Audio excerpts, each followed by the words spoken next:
What's going on, guys? We're going to cover some price action from the NASDAQ 100 futures market today. We're looking at the 5-minute time frame. Today is January the 12th, 2026.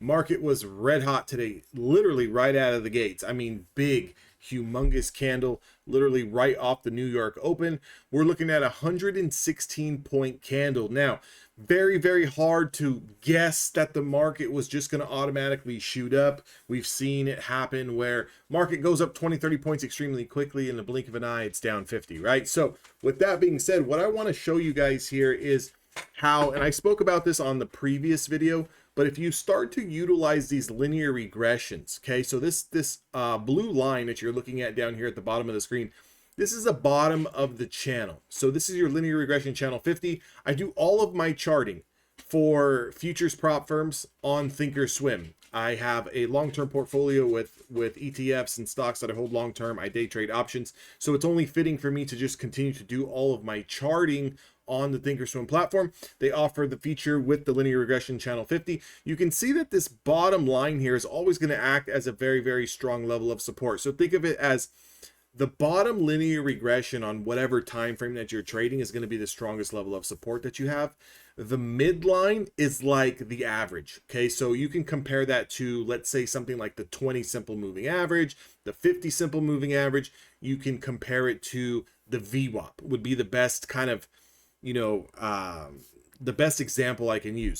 And then the top channel here is your standard deviation. That's your expected target range. If you're trading up in that upper echelon of things, you could take profits if you're long. You can look to play the reversal. You can look for the pullback and then look for support to hold and then get long again. So what I want to show you guys here is a lot of you guys don't really like to trade right off the bell. There's two ways that you could have traded this. Let the whole 116-point candle move go and then scalp momentum on the continuation. Okay, so you want to wait for that first 5-minute candle to close and then look at it as a 5-minute opening range break. And the analysis, the confluence that you're going to use is if we can confirm that midline on that linear regression channel, right? If we can confirm closing over, wait for a following candle to push higher. That's it. Very, very simple. And it's like you don't have to make things too complicated. A lot of times people want a million different reasons as to why we need to take a trade. Why we need to take a trade is momentum, is can you justify the stop loss? Can you justify a take profit? For me, my stop losses and take profits are pretty fixed.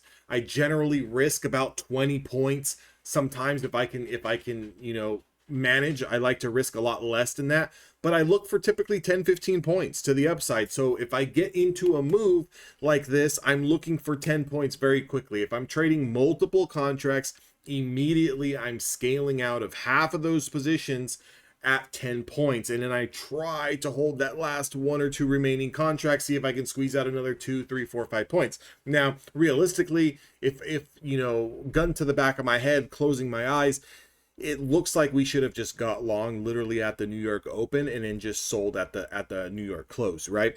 But again, if trading was that easy, we'd all be multi-millionaires 20 times over. So that's not the case. You have to trade each and every single day the same. You're looking for the same setups. You're looking for the same type of momentum plays. You're looking at the same type of levels. The only thing you're doing is you're walking away when your setup works quickly. You're walking away when the setup works very, very easy. Like today was a very, very easy day in terms of let's let it confirm the midline on that linear regression. Wait for that 5-minute candle to close. Great, that's step one.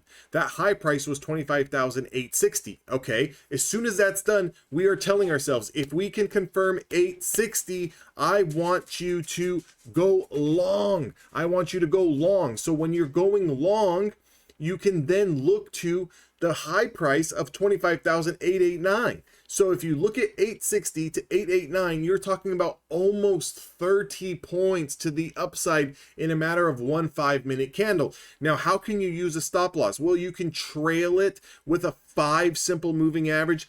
You can put a hard fixed stop loss at 20 points or 10 points or 15 points, whatever you're comfortable losing. But that's how I like to play it. And essentially, you can look to that top linear regression line as your ultimate supply zone. So if we get there, make sure you get out of your positions or wait for a pullback and into support before you start to go long again. Hope you guys found this video interesting. Hope you guys took something away from it. If you guys want to trade with me, I'll see all of you guys on the inside in Discord. Those links are down in the description box below. Also, Apex is 80% off, guys. They're still running $35 reset fees. They're still doing the $65 activation fee. So you can get all in on these accounts for under $100. Again, I think for a 50K account right now, you're looking at under $40. It's like $34 or something. So very, very good deal. You can use code DAnthony. That link is down in the description box below. Make sure you guys are leaving me a thumbs up. Also, leave me a comment. Let me know how you guys did today. Did you make money? Did you lose money? I'd be very, very interested to know how you guys did. I'll see all of you guys on the next video.